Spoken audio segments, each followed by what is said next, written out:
أهلا بكل العفاريت، وملخص هو الأجمد في تاريخ السينما الأمريكية والعالمية للمخرج العالمي جيمس كاميرون، ويعتبر واحد من أجمد أفلام 2022، واللي بيحكي جايك فيه إن كوكب بندورا لسه من الكواكب الخطرة واللي فيها طمع كبير جدا من بني البشر. وبيتكلم كمان جايك إنه مبسوط في حياته هنا لأن بقى عنده أولاد، منهم بنته كيدي اللي اتبناها، وفرحان بوجودها في حياته جدا. من ناحية تانية بنشوف الجنرال مايلز وهو بيتكلم مع الافاتار اللي شبهه، واللي بيقوله انت لازم تكمل المهمة اللي انا بدأتها، ولو انت مش عارف نفسك انت جنرال مايلز بس ازرق شوية.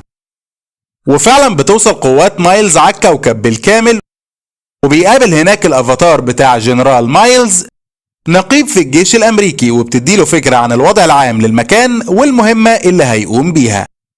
وبيكون جايك وسولي بيأمنوا المكان اللي هم فيه لما بتوصله رسالة من واحد من ولاده ان الغزاة بتوع مايلز بيقربوا من الكوكب، وبيعرف منه جايك مكانه وبيقوله خلي بالك من نفسك ومن اخواتك كلهم وبلاش تشتبك مع حد. بس للأسف بيكون وصل مايلز والقوات بتاعته على أرض الكوكب، وبيقدروا انهم يقبضوا على ابن القرد اللي عايش معاهم، واللي بيكون متمرد ومتضايق جدا من الجنرال مايلز ورجالته ومش طايق ولا واحد فيهم. وبيكون وقتها الافاتار بتاع جنرال مايلز بيتكلم مع ابن القرد ده وبيقول له بص يا ابني، من الاخر كده لازم تقول لنا مكان جايك ومراته فين عشان نقبض عليهم. وبيكون ابن القرد ده مش عاجبه الكلام، فبيقول له مايلز بص انا مش عاوزك تقول لي اي معلومات دلوقتي، انا عاوزك بس تكون معايا دليل جوه الكوكب الغريب ده. بيكون وقتها جايك بيتكلم مع السولي انهم لازم يسيبوا المكان ده وبسرعة جدا، لان لو الجنرال مايلز طال حد منهم مش هيسيبهم في حالهم وهيدمر عيلة جايك كلها. وفعلا بيلم ولاده كلهم وبيسافروا على شعب كاينا، واللي بيكون فيه شبه منهم، وده لان جايك بيعرف رئيس القبيلة دي وعارف انهم هيساعدوه هو وولاده. وفعلا بيرحب بيهم رئيس القبيلة وبيقول لهم ان المكان ده كأنه بيتهم بالظبط، وبيطلب رئيس القبيلة من ولاده الاتنين انهم يخلوا بالهم من ولاد جايك وكمان يعلموهم السباحة، وده عشان يكونوا من شعب البحر زي شعب كينا. وفعلا بيبدأ ولاد حاكم كينا انهم يعلموا جايك وسولي وولادهم كلهم السباحة، واللي بيكونوا مبسوطين جدا من شكل البحر والشعب المرجانية وشكل الأسماك الملونة، وبيكونوا مبهورين جدا من البيئة الجديدة اللي هم هيعيشوا فيها.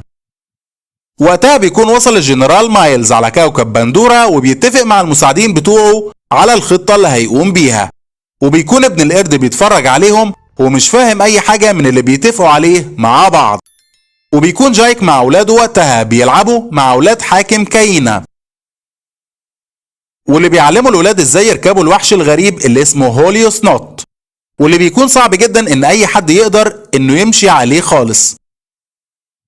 واثناء كلامهم مع بعض بيكتشفوا ان كيدي بنت جايك مش موجودة حواليهم، وبيروحوا يدوروا عليها، واللي بتكون راحت ناحية الشعب المرجانية بعيد عنهم، وبتلاقي على الشط ابن حاكم كاينا ومعاه شوية من صحابه، واللي بيكونوا وحشين جدا وبيعكسوها وبيتنمروا عليها جدا، لحد ما بيوصل واحد من اخواتها واللي بيضرب ابن حاكم كاينا جامد جدا وبيرجع باخته على البيت. لكن لما بيعرف جايك بالحكاية دي بيقوله انت لازم تروح وتعتذر للشاب ده لان احنا نعتبر دلوقتي ضيوف عندهم. وفعلا بيروح وبيعتذر سبايدر للشاب ارنوغ ابن حاكم كاينا، بس تقريبا ارنوغ ده بيكون لئيم شوية، وبيقول سبايدر انه لازم يروح معاهم يشوف الشعاب المرجانية، وفعلا بيروحوا على هناك. لكن وقتها ارنوغ بيندل قوي مع سبايدر وبيسيبه في المنطقة الخطر دي وبيمشي، وبيكون سبايدر مستغرب من المكان اللي هو فيه وبيهاجمه وحش غريب جدا، وبيحاول سبايدر انه يهرب منه لحد ما بيلاقي وحش تاني اكبر بكتير من الوحش اللي هاجمه، وبيتعرف سبايدر على الوحش ده واللي بيكون طيب جدا. وتقريبا كده رجالة مايلز ضربوه بحاجة في زعنفة من الزعانف بتاعته، لكن بيساعدوا سبايدر انه بيخلع الحاجة دي من الزعنفة، ومن وقتها بيكونوا صحاب هما الاتنين بالرغم من عدم معرفة سبايدر بلغة الوحش الطيب ده. ولما بيرجع سبايدر للمكان اللي فيه مع عيلته بيحاول انه يصلح الموقف، وبيكون كمان أذكى من أرنغ ابن حاكم كاينا، وبيقول لهم إن فكرة إنه يروح الشعاب المرجانية دي كانت فكرته هو، مش فكرة أرنغ ولا حاجة. وبيهجم وقتها الأفاتار مايلز على شعب كاينا اللي بيكونوا مستغربينه، وبيسألهم مايلز عن جايك وعن عيلته، وبيوريهم صورته عشان يتعرفوا عليه، وبيقدر إنه يوصل له، لكن للأسف مش بيفتن عليه أي حد من سكان كاينا، وده اللي بيجنن مايلز جدا. وبيؤمر الجنود اللي معاه إنهم يحرقوا البيوت بتاعة شعب البحر، لأنهم قرروا إنهم ما يساعدوش مايلز ورجالته عشان يلاقوا جايك وسولي.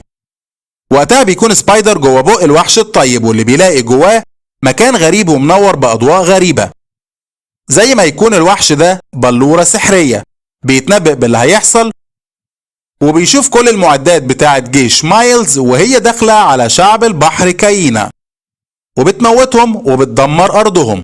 وقتها بتكون كل قوات مايلز نزلت فعلا على أرض كاينا، وبيصطادوا واحد من الوحوش الطيبة من البحر، وده عشان يحللوه ويعرفوا منه كتير عن شعب كاينا العظيم. وبيعرفوا ان المادة اللي جوه الوحش الطيب ده بتجدد النشاط والصحة بشكل كبير، وبيكون وقتها جايك وولاده بيحاولوا يعالجوا الوحش الطيب من كل الإصابات اللي حصلت له بسبب الأفاتار مايلز ورجالته. ومش بيهدى الموضوع لحد كده، لا، الأصعب هو ان مايلز ورجالته بيقبضوا على أولاد جايك بما فيهم بناته، وده بيضايق جايك جدا، واللي بيقرر بمساعدة ملك كاينا انهم يهجموا على جيش مايلز بالهول سنوت، واللي بيكون صعب السيطرة عليه إلا لو حد مدربه كويس.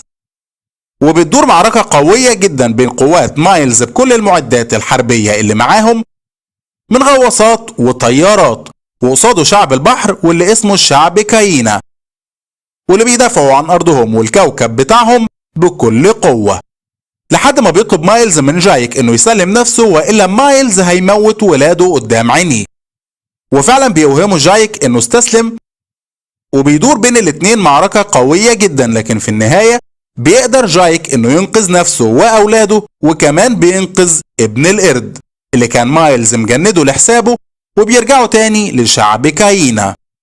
ولما بيقرر جايك انه يرجع تاني لكوكب باندورا، بيرفض حاكم كاينا وبيقول له اننا بقينا دلوقتي اخوات، وشعب السماء وشعب البحر كاينا هم شعب واحد، وشعب قوي جدا ويقدر يكمل ضد الصعاب. وبيكمل جايك حياته بشكل طبيعي جدا، وبيكون مبسوط انه انتصر على الشر الموجود في الجنرال مايلز والعصابة بتاعته. لو عجبكم الملخص اشتركوا في القناة وفعلوا الجرس عشان توصلكم اجدد واجمد ملخصات عفريت افلام.